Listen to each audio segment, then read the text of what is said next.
La Universidad del Valle de Atemajac presenta Las tendencias mundiales y su impacto en los sistemas educativos. Un curso de actualización para la comunidad UNIVA desde la Dirección Gneral Académica. Bienvenidos a este curso de capacitación, Las tendencias mundiales y su impacto en los sistemas educativos. Esperamos que aprendan mucho. Lo vamos a integrar por 4 módulos en el cual revisaremos cuáles son las tendencias a nivel mundial y cómo están impactando estas. Tenemos que comprender el impacto en nuestros sistemas educativos, especialmente en nuestra universidad. Muchas gracias por darnos la oportunidad de compartir con ustedes nuestras experiencias, lecturas y preocupaciones. Iniciemos con algunas preguntas que nos provoquen la reflexión. ¿En qué mundo vivimos? Todos creemos que conocemos el mundo. Yo les hago la pregunta directa. ¿De veras lo conocen? ¿En qué mundo vivimos? ¿Qué es la globalización? Este término que todo mundo maneja actualmente, pues es un término muy manoseado. Sin embargo, no estamos seguros de que conocemos su significado. ¿Qué impacto tiene la globalización en los sistemas educativos? No sé si ustedes se han fijado que ahora tenemos estudiantes de diferentes lugares del mundo. No es el único impacto que tienen los sistemas educativos, la movilidad estudiantil. Hay más que revisaremos en nuestro curso. ¿Cómo se han modificado nuestras formas de acercarnos a la realidad? Ahora tenemos otro tipo de mediaciones y por lo tanto tenemos que reflexionar en cómo se aprende ahora. Cómo decimos, yo sé que conozco algo, pero cómo llegué a ese conocimiento y ese tipo de mediación, qué impacto tuvo en mi percepción del mundo. ¿Cuáles son los problemas mundiales que se han agudizado en el siglo XXI?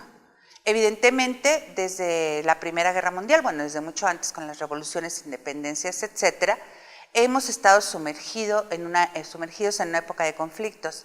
Sin embargo, hay conflictos que se venían dando paulatinamente, gradualmente y que ahora han estallado. Voy a poner solamente un ejemplo de ellos, las migraciones. ¿Qué alternativas existen para mitigar los efectos negativos del modelo económico neoliberal? Estamos, desde el siglo XIX, sumergidos en un modelo económico que algunos califican como deshumanizado, despiadado, que elimina lo que nos queda de bueno a las personas y nos sumerge en un mundo de competitividad. ¿Nos acercamos a un mundo distópico o todavía es posible perseguir las utopías educativas? Permítanme hacer una pausa para aclarar el término distópico, el cual tomé de la literatura, ya que se refiere a la visión negativa sobre la sociedad futura que algunas novelas nos plantean. Déjenme darles algunos ejemplos de ellas. Fahrenheit 451 del escritor norteamericano Ray Bradbury, en donde nos plantea una sociedad en la que los sentimientos no están permitidos. O El mundo feliz de Isaac Asimov, una novela distópica impresionante sobre la manipulación genética para generar desde la concepción las clases sociales, ya estar predeterminados para a qué nos vamos a dedicar. O 1984 de George Orwell, que acuñó esta figura del Big Brother, donde todos somos vigilados, somos controlados en una sociedad totalitaria, dictatorial. Con estas preguntas, pues, iniciamos nuestro curso. Espero que estas sesiones nos proporcionen una mejor comprensión de los retos a los cuales se enfrenta la labor educativa, que es utópica. Bienvenidos de nuevo. Nuestra propuesta temática es la siguiente. En el primer módulo queremos explicar cómo coexistir en un mundo global, las nuevas reglas del juego. En el segundo módulo, y pegado al primero, veremos el impacto de las transformaciones económicas, la crisis del neoliberalismo y la propuesta del desarrollo sustentable. El tercer tema que pretendemos abordar es la geopolítica mundial contemporánea, de Bretton Woods al resurgimiento de los extremismos y el aparente declive de Occidente, el cual será impartido por el maestro Andrés Barba, jefe de internacionalización del sistema.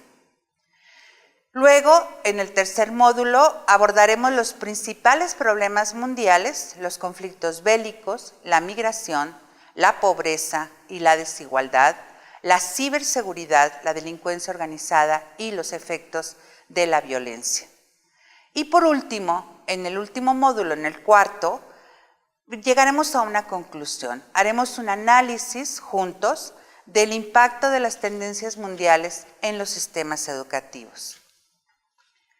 Partimos, pues, de que ustedes ya tienen un conocimiento previo sobre las diferentes situaciones sociales, políticas, económicas que se presentan en el mundo.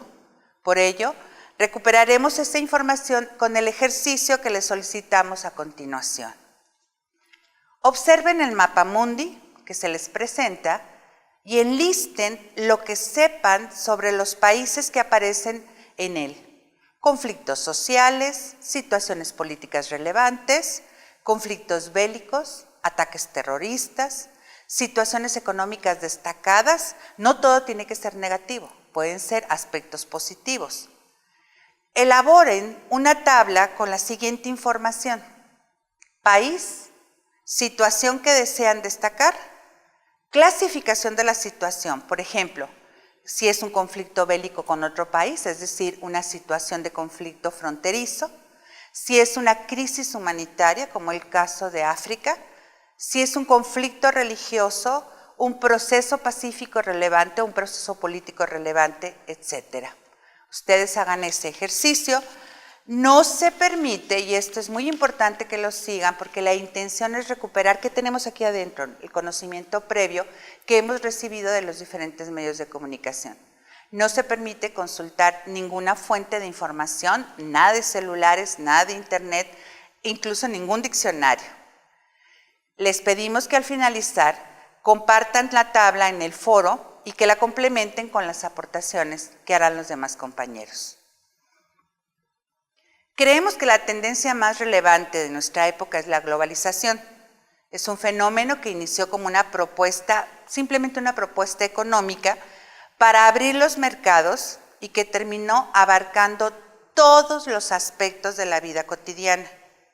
A continuación, les vamos a compartir 7 videos con 7 perspectivas sobre la globalización. Queremos que escuchen diferentes puntos de vista. Después de verlos, compartan en el foro sus propias conclusiones acerca de las bondades y aspectos negativos de la globalización. Les recomendamos especialmente que observen con mucho interés el del científico Noam Chomsky.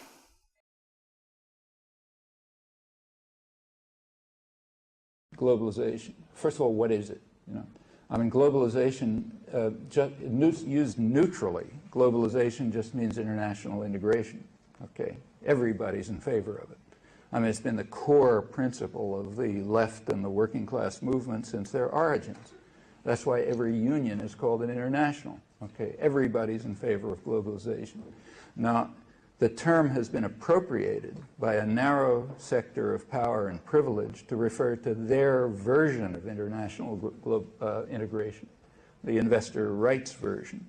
And that makes sense for them to try to to own the term, because anyone who's opposed to their version then becomes anti-globalization, meaning some kind of primitive who wants to go back to the Stone Age or something like that. It's a bad error on the part of the critics of this investor rights version of integration to accept the term anti-globalization. They should not. We're all in favor of globalization. The question is it going to be in the interests of people or in the interests of private power? Right now, just using the term neutrally now, has it increased or has it decreased? Well, in many respects, it's decreased. Take what Adam Smith meant by it, okay? You're supposed to love Adam Smith. The core of free trade, according to Adam Smith, is what he called free circulation of labor, meaning people can go wherever they want. If you don't have that, you can't even begin to talk about free trade. Well, if we measure that, what's happened to globalization? Globalization in the sense of movement across borders, that's declined. And in fact, what has increased, on the other hand, by other measures, globalization has increased very fast, like movement of capital. So increase of capital flow across borders has just escalated astronomically in the last 25 years. by the breakdown of capital controls. The Bretton Woods system, the preceding 25 years, was based on control of capital movement. By that measure, there's more globalization. You measure by people, less globalization. By capital movement, more globalization. In fact, you see it very dramatically in the U.S.-Mexico relation. So the U.S.-Mexico border, it was militarized in 1994 under Clinton's Operation Gatekeeper. It was militarized in order to stop the movement of people across the border. That is, to cut back international integration. Why in 1994? Well, because that was the year when NAFTA was initiated. NAFTA is claimed to be something that increases integration between Mexico and the United States, but not people. Measured by people, it cuts back the flow. That's why you had to militarize the border. Why did they want to militarize the border? Well, because what they predicted in Mexico is what's called an economic miracle from NAFTA, which means a disaster for most of the population.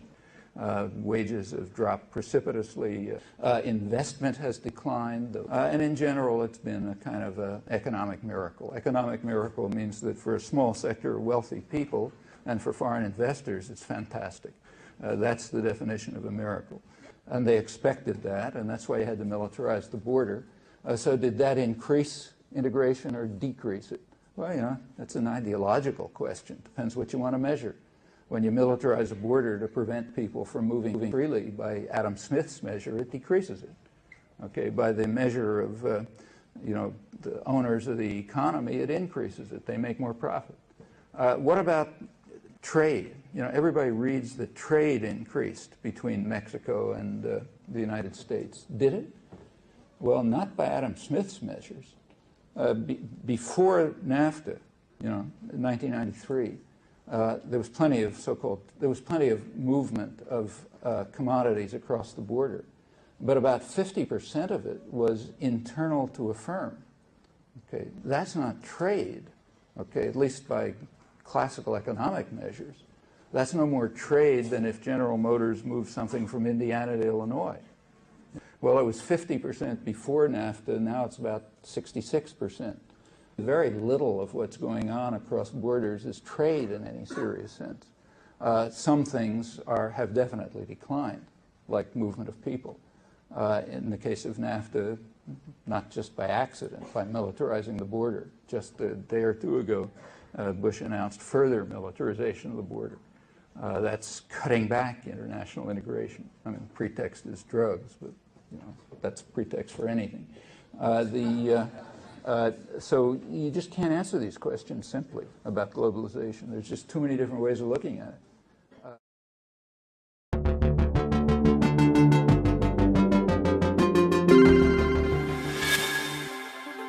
The world is becoming more and more interconnected. Never before in human history has there existed such an intense relationship between international trade, communication, and politics. The term globalization is all around us, sometimes as an opportunity, sometimes as a new challenge. But what exactly does globalization mean, and what are its ramifications? Even though the term globalization is frequently used, it is not easy to define.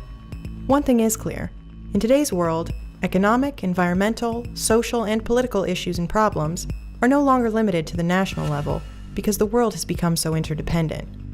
Reasonable governance can only be realized within broader groups of stakeholders. For example, state confederations such as the European Union, regional economic organizations like the OECD, or the whole world. Today, modern communication technology and mass media like radio, TV, phones, or internet are global standard. This means that information can be distributed worldwide in real time at affordable prices. For instance, the average price of a telephone call from New York to London has decreased by 99% since 1930. International TV broadcasters deliver information, opinions, and cultural products to the most remote areas. The cost for transportation of products and persons dropped by 65% since 1930. due to low fuel prices and the development of new means of transportation, in particular container shipping. Air freight costs have dropped even more, 88%. The freight charges for a ton of coffee delivered from Asia to Europe only accounts for 1% of its price. Such developments are the result of technological advancements, but there are some aspects which were introduced purposefully as well. Since the 1980s, the richer, more industrialized countries worked toward removing trade barriers, such as tariffs, import quotas, and bans worldwide. Thus, new technologies, decreasing transportation costs, and the liberalization of international trade has made it possible and profitable for major companies to produce and sell worldwide. Let's take a glance at the three main areas of globalization. The economic sphere is of particular importance. It is a major catalyst for globalization and is, at the same time, the most affected area. International exports have increased 30-fold in the last 60 years. The foreign direct investment of companies and governments has increased substantially. It's risen from $13 billion per year in 1970 to more than $1.8 trillion today. Many companies are searching for new markets and opportunities for cheap production in countries with low wages and soft environmental regulations. The number of such multinational corporations rose from 7,000 to 65,000 since the 1990s. Similar to the world economy, international politics is also more interdependent today. Most important policy issues, like climate change, the financial crisis, or terrorism, do not care about borders. Such problems cannot be solved by a single state alone. Politics tries to react by attempting to make decisions in broader groups of countries, like the EU, the G20, or even the United Nations. At the same time, there are more and more international pressure groups which do not belong to a particular state. These so-called non-governmental organizations, or NGOs, are able to exert influence in politics related to their field of work. Examples include Greenpeace, Amnesty International, or ATTAC. A global public forum evolves through the previously mentioned new possibilities of communication. NGOs use this in order to influence politics. International political problems and the emergence of new global actors like NGOs and multinational corporations lead to a decrease of the political latitude of single states, especially of small states.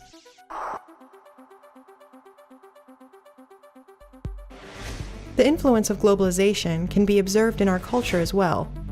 One aspect is often referred to as McWorld. The term describes how Western culture, especially popular culture, becomes dominant and destroys cultural diversity. The global distribution of Western music, news, products, and even the English language promotes this effect. To counter globalization, we can also see backlash. For example, people are increasingly returning to local and regional cultural customs. Globalization is a very complex development. Some countries benefit more, others benefit less. Newly industrialized countries like Taiwan and South Korea, as well as the rapidly developing India, Brazil, and China, gain considerable advantage from their integration into the world economy. They can build up their factories with foreign direct investment and infrastructure and sell their products internationally. Due to the low wages in these countries, these products are very competitive on the world market. China represents a perfect example of how the broader population can benefit too. Its fast economic growth has enabled 500 million Chinese to leave extreme poverty. On the other hand, there are whole regions who are suffering more than they are benefiting from globalization. This is particularly true for most sub-Saharan African countries. Such countries are not prepared sufficiently for tightened international competition. The cheap products produced by industrial and newly industrialized countries flood the local markets and destroy local productive facilities. Moreover, these countries are not attractive for foreign investors. Thus, they cannot walk the same road as the newly industrialized countries. Globalization is both a threat and an opportunity for industrialized countries. On the one hand, they can acquire new markets for their industrial goods. On the other hand, they are facing the competition of newly industrialized countries that can produce at lower costs. Specifically, the production of simple goods is no longer profitable, and very few products, like textiles, toys, or white goods, are still produced in industrialized countries.